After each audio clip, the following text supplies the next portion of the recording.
Alright, today we're talking about seam allowance in wedding dresses. We're going to talk about how to find the seam allowance in every wedding dress, how to measure how much seam allowance is available in each dress, and then we're going to talk about some specialty details that sometimes make it difficult to let out and what to look out for. Okay, we're going to start with this dress, which is a very simple sheath fitted dress. This one's going to be our example. This is honestly how a lot of dresses, how you can find the seam allowance, and a lot of them, not all of them. So all I'm going to do is I'm going to go up, it has 2 lining layers and then this sheet lace outside layer. I'm going to go in between the 2 lining layers, stick my hand all the way up the dress and flip it inside out. And then after I flipped it inside out, I have what is my seam allowance, and I can go ahead and measure that and decide how much seam allowance I'm going to have. And what I'm going to want to make sure of is that I have 2 seams I want to be looking at. I have this layer, which has my outside sheet lace layer and my first lining layer sewn together. And then I also have on the other side just my regular lining. So if one of them has less seam allowance than the other, you're going to measure whichever one has the smaller amount of seam allowance, as that will be what's limiting you and how much you can let it out. Luckily on this dress, they have the same amount of seam allowance. So I am going to measure on this outside layer that also has my sheet lace. All I'm going to do is I'm going to lay my ruler against this, see how much seam allowance I have, knowing full well that I would love to keep 1/4 inch of seam allowance in there, because that's what's going to help keep my seam nice and sturdy. If I'm looking at this, I can probably if I let out 1/4 inch, I will remain with 1/8 inch of lining and 1/4 inch of the lace left behind in my seam allowance, which I feel comfortable with. Your seamstress might not feel so comfortable. So really what we're working with is a 1/2 inch total seam allowance.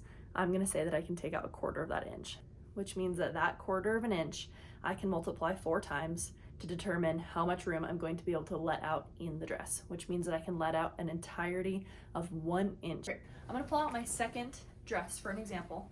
This one is just a nice fitted crepe dress, and we'll do the same thing.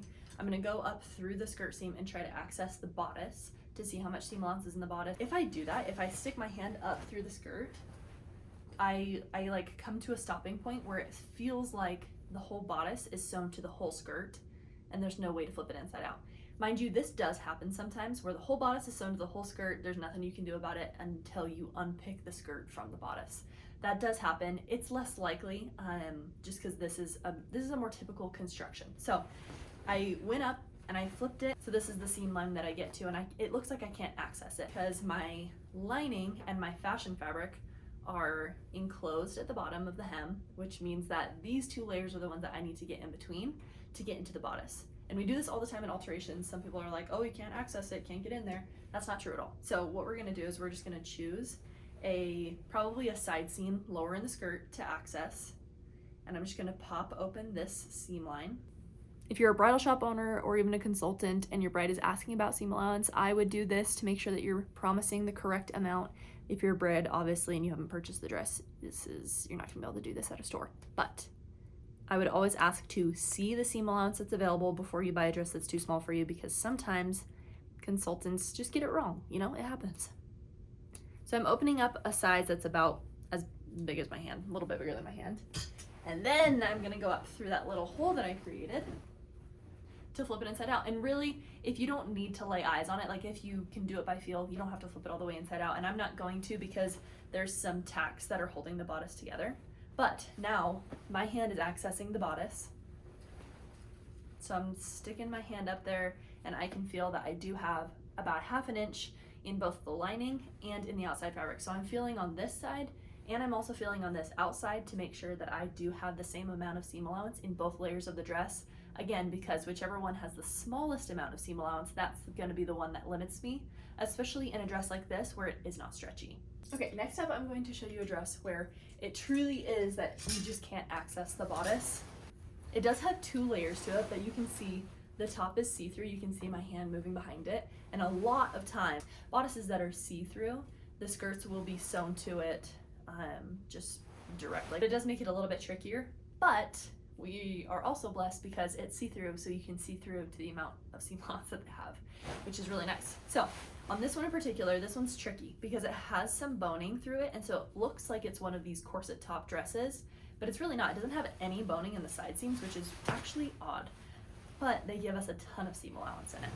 So you'll see here, that what we're looking at is a really, really good amount of seam allowance. So I'm putting my 0 on the seam line and I'm only measuring for one side of it. And we have 3/4 of an inch of seam allowance on one side, which if we want to keep our 1/4 of an inch of seam allowance, that means that we can let out a 1/2 inch times 4. That means that potentially we could let out 2 inches in the bodice of this dress, which actually takes it up an entire size. Let's jump to talking about some of the tricky things there are in letting things out.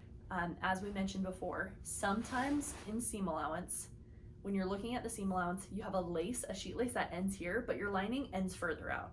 And so you can't measure by how long that lining is, because if you let it out to this point, you're gonna unpick your original seam and then your lace will no longer connect and your lace will have a split in it showing the plain fabric seam underneath. So you wanna be very cautious of any embellishments, any lace, any beading that cover the side seam.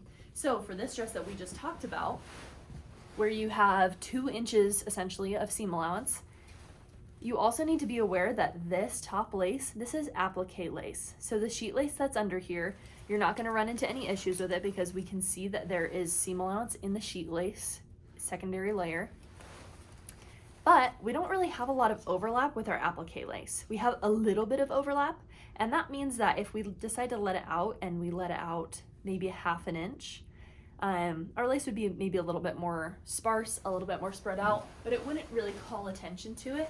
But if you are going to let out a full 2 inches in the bust, that means that you're gonna have a full inch on either side where you're just a little bit bare of lace, which is gonna draw your eye. So you wanna make sure that if you're the bride, you're comfortable with it. If you're a consultant or a shop owner or whatever the case may be, just make sure to make your bride aware of that, because those are the things that they won't think about and you might not think about, but their seamstress will think about. And then once you let it out, they may not be happy with the results, which does come back to the shop eventually. Another dress example I want to give of embellishments is this gown. So you can see we have an exposed seam, a seam that is visible to us here. However, we have these 3 lace trims that if you let out any amount of seam allowance, you're not going to have enough trim to cover that.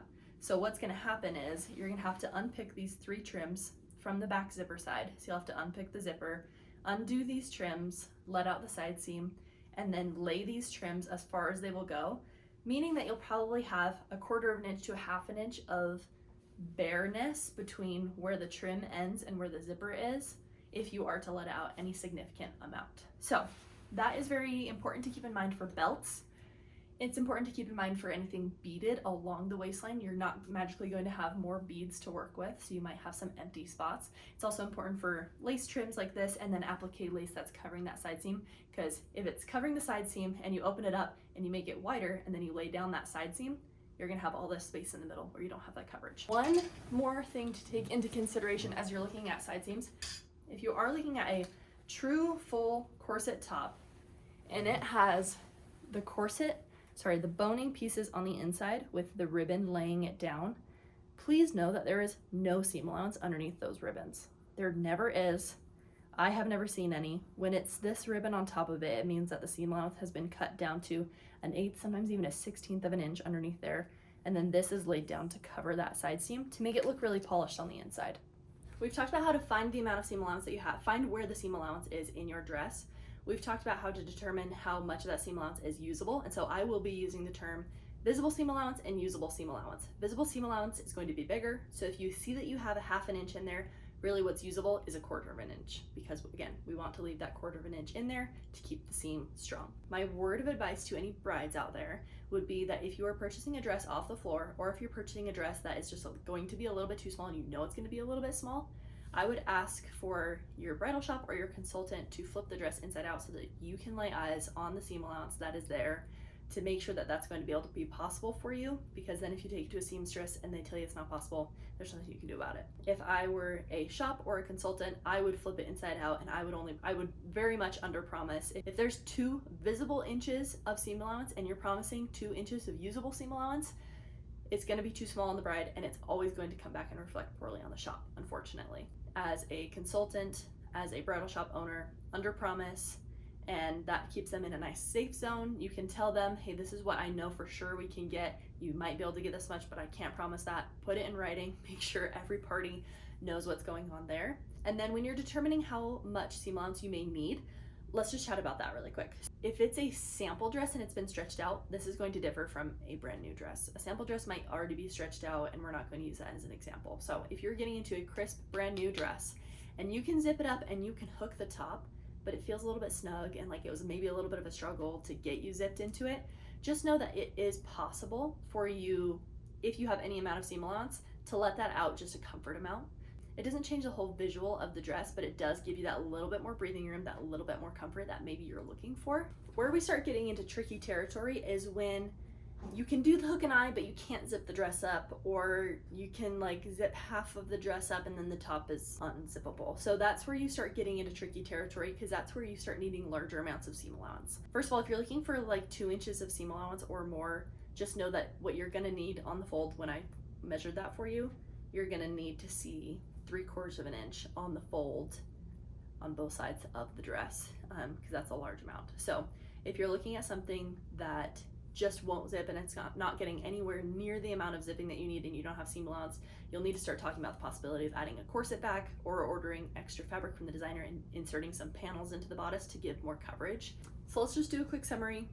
If you're having a hard time finding the seam allowance, feel free to open up a skirt seam. Sometimes those are detached and sometimes we'll just have to look or feel through the bodice to determine how much seam allowance is in there. If you're a bride, I would always want to lay eyes on the promises that I'm being told. I want to see how much seam allowance is in there before I make any decisions on whether I'm purchasing the dress. And if I'm a shop owner or a consultant, I am way under promising. If it's too tight on them, if it's not going to fit, I'm going to tell them you're going to have to go a size up. It's not going to fit.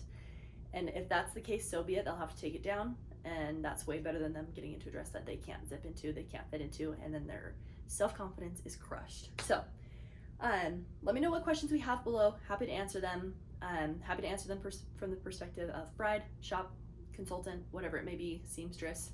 And just be careful of those detail elements of the belts, of the lace trims, the applique lace, the beading. If you have those, make sure to order extra from the designer if you're letting the dress out, so that way you have that full coverage and it looks like the dress was just intended to be that way.